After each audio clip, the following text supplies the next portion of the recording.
Assalamualaikum warahmatullahi wabarakatuh. Yang terhormat Ketua dan seluruh panitia penyelenggara Call for Paper dan juga seluruh peserta partisipan Call for Paper.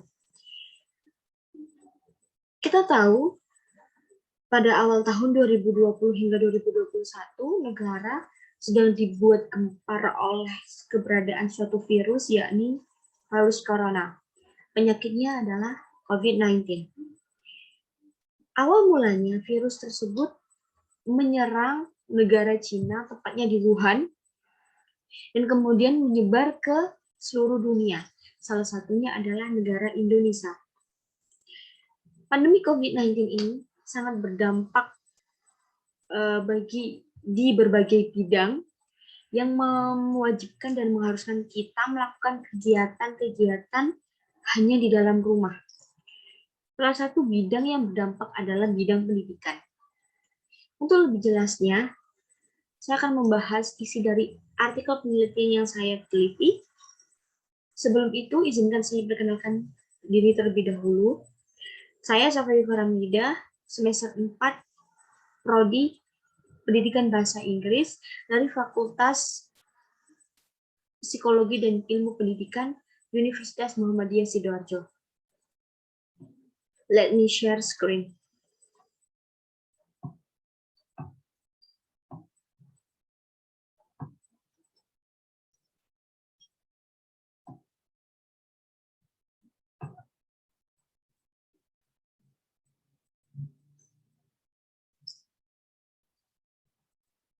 Oke, di sini saya mengambil judul Strategi Penerapan Blended Learning di MTS Muhammadiyah 1 Taman. Penelitian ini tentang strategi pembelajaran apa yang digunakan saat pandemi COVID-19 di MTS Muhammadiyah 1 Taman. Untuk pendahuluan, kita tahu bahwa sekolah merupakan salah satu tempat yang paling efektif dalam proses belajar mengajar. Di mana di sekolah terdapat adanya guru dan juga murid.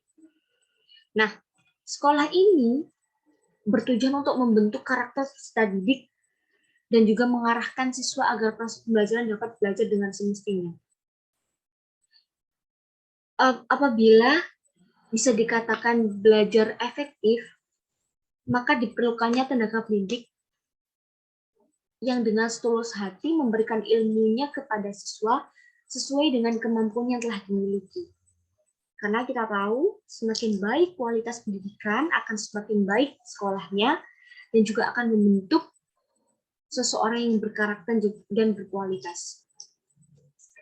Namun sangat disayangkan, kita tahu di 2 tahun ini Indonesia dibuat gempar oleh virus corona yang mengakibatkan dan mewajibkan sekolah melakukan kegiatan belajar mengajar secara online. Metode yang saya gunakan dalam artikel penelitian ini adalah pendekatan deskriptif kualitatif. Pendekatan kualitatif ini bertujuan untuk mendeskripsikan pelaksanaan pembelajaran pada masa pandemi COVID-19 di MTS Muhammadiyah 1 Taman. Sumber data yang digunakan adalah sumber data primer.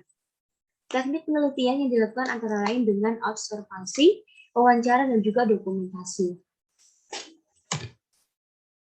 Hasil dan pembahasan.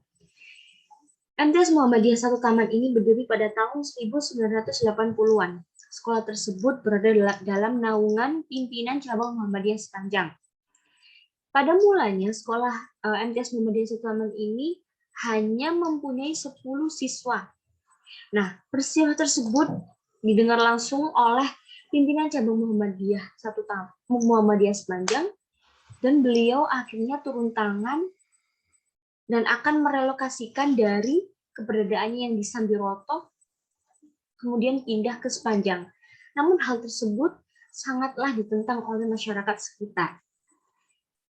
Nah, jauh sebelum adanya MTS Muhammadiyah 1 Taman, sudah terbentuklah SMP Muhammadiyah 2 filial Sambiroto.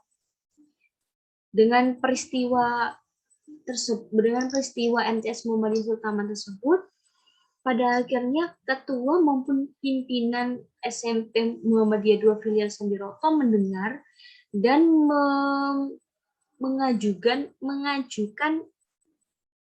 perubahan status dari yang awalnya SMP di Muhammadiyah Filial Sambiroto ke MTS Muhammadiyah 1 Taman. Dan hingga sekarang nama besar MTS Muhammadiyah 1 Taman dikenal serta dicintai oleh masyarakat sekitar.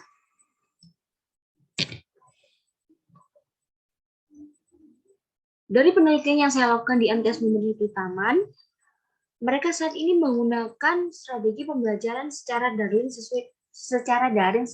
sesuai kebijakan pemerintah. Strategi yang digunakan menggunakan strategi blended learning. Apa itu blended learning? Blended learning merupakan kegiatan perpaduan antara pembelajaran tatap muka secara terbatas dengan pembelajaran daring yang melalui aplikasi.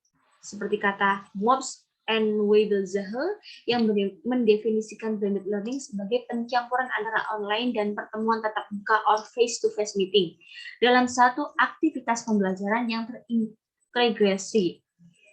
Nah, MTS Muhammadiyah 1 Taman ini juga menciptakan aplikasi sendiri, yakni aplikasi Edmundo. Aplikasi Edmundo ini sama halnya dengan fitur-fitur lainnya seperti Zoom dan juga Google Meet.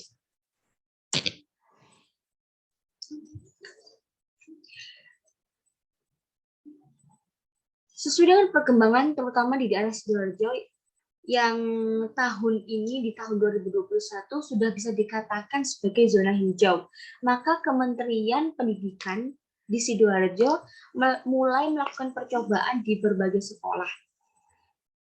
MTS Muhammadiyah 1 Taman melakukan percobaan pertama yang dilakukan pada saat awal bulan puasa dengan skema kelas 7 dan kelas 8 masing-masing masuk kelas selama 2 hari dan di dalam satu kelas hanya diisi sekitar 15 siswa.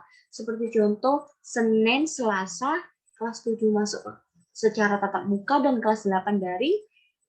Rabu, Kamis sebaliknya kelas 8 melakukan tatap muka dan kelas 7-nya daring. Jumat, Sabtu libur. Dan bagaimana untuk kelas 9? Karena mereka fokus kepada ujian akhir, maka mereka melakukan kegiatan secara daring. Percobaan pertama ini sangatlah cukup efektif.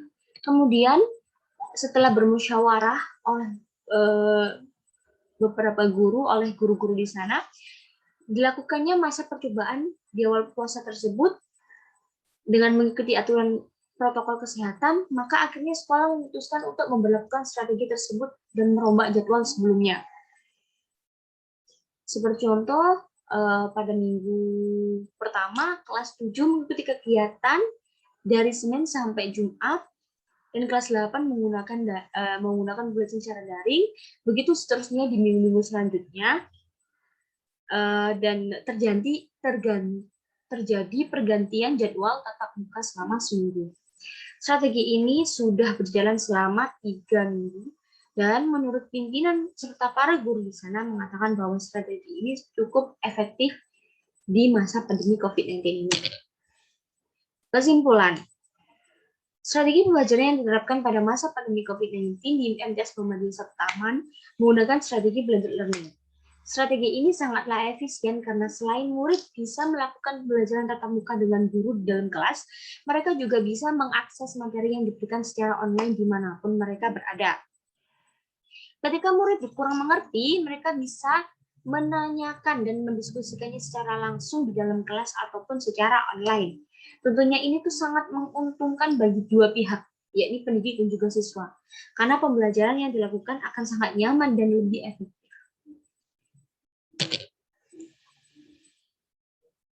Demikian penjelasan dari artikel penelitian yang saya teliti. Apabila ada kekurangan dan kesalahan dalam perkataan dan juga penulisan, mohon maaf yang sebesar-besarnya.